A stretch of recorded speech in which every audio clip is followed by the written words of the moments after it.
This video contains harsh language, specifically English.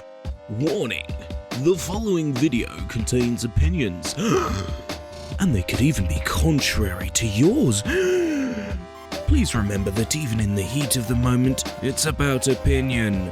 If you watch the whole video and you still don't agree with me, well, feel free to sound off in the comments. Just don't be a chick about it. Opinionated mates.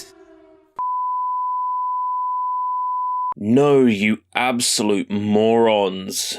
Cooking Mama Cookstar does not mine Bitcoin or Dogecoin or any other damn coin, I think. Last night I combed through the game for any sign of cryptocurrency mining and found nothing. For journalistic purposes, don't at me, Nintendo. I'm just doing this for the good of mankind. You wouldn't catch me playing this Switch cooking calamitous console cancer, and the NSP has already been yeeted with a 35 pass deletion process, so good luck proving anything I say is true.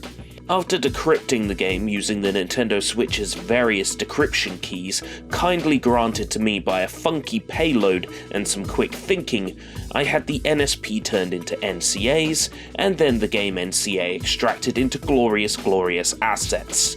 In other words, I cracked that game open like a coconut.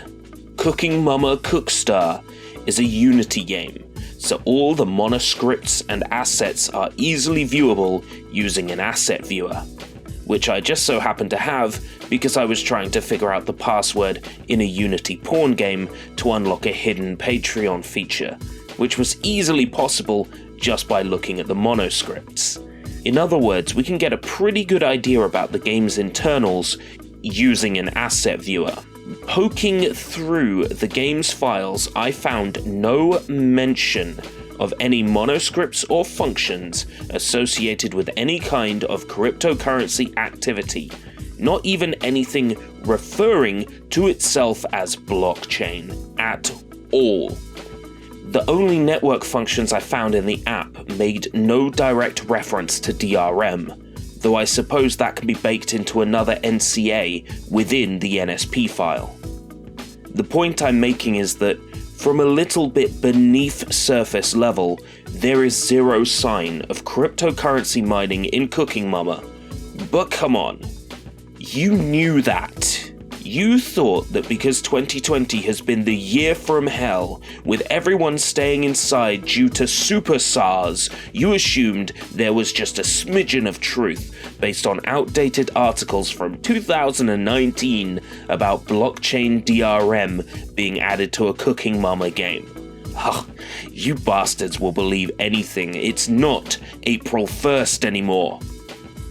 But hey, if you're willing to believe that, then maybe you're willing to believe what I believe is the actual truth. I'm not sure what could be draining the Switch's battery upon playing Cooking Mama, apparently frying the inside of your Nintendo Switch consoles, but what I can tell you is that the developer, First Playable, ripped songs from YouTube to use in the game. Rather than hide this blatant fact, the file names were retained thanks to the handy manifest files that the game keeps with each of its compressed streaming asset files. A quick look shows us that 3 of the tracks stored in the asset file were, in fact, ripped from YouTube. They're even kept in a handy placeholder folder. That rhymed. Placeholder folder. Look, placeholders are supposed to be changed.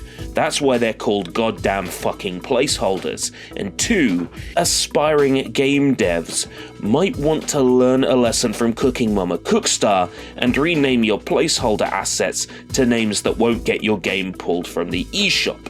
Or, at least remove the file that tells us what the original file names were before you squished it into a compressed archive. Can I say for certain that this is why the game got pulled from the eShop? Of course I can't. I'm not a psychic, and I used all my monkey paw wishes on practical things. When the game spells EULA, E-U-L-A, as EULA, E-U-L-E-R, I honestly doubt the developer has the competency to implement a fancy blockchain-based DRM. Besides, blockchain would be hugely impractical and unusual to use for DRM in something as basic as Cooking Mama. Maybe some major studio might have wanted to incorporate a DRM worse than if Securom and Denuvo had a baby, but not some garbage indie company famous for churning out drivel. My honest recommendation to First Playable, and this assumes that they'll still be around after this mistake, is that instead of focusing on shipping the first playable build, they might want to comb over their games first for any egregious, shit-smelling mistakes accidentally left in. But that's just my opinion. What's yours?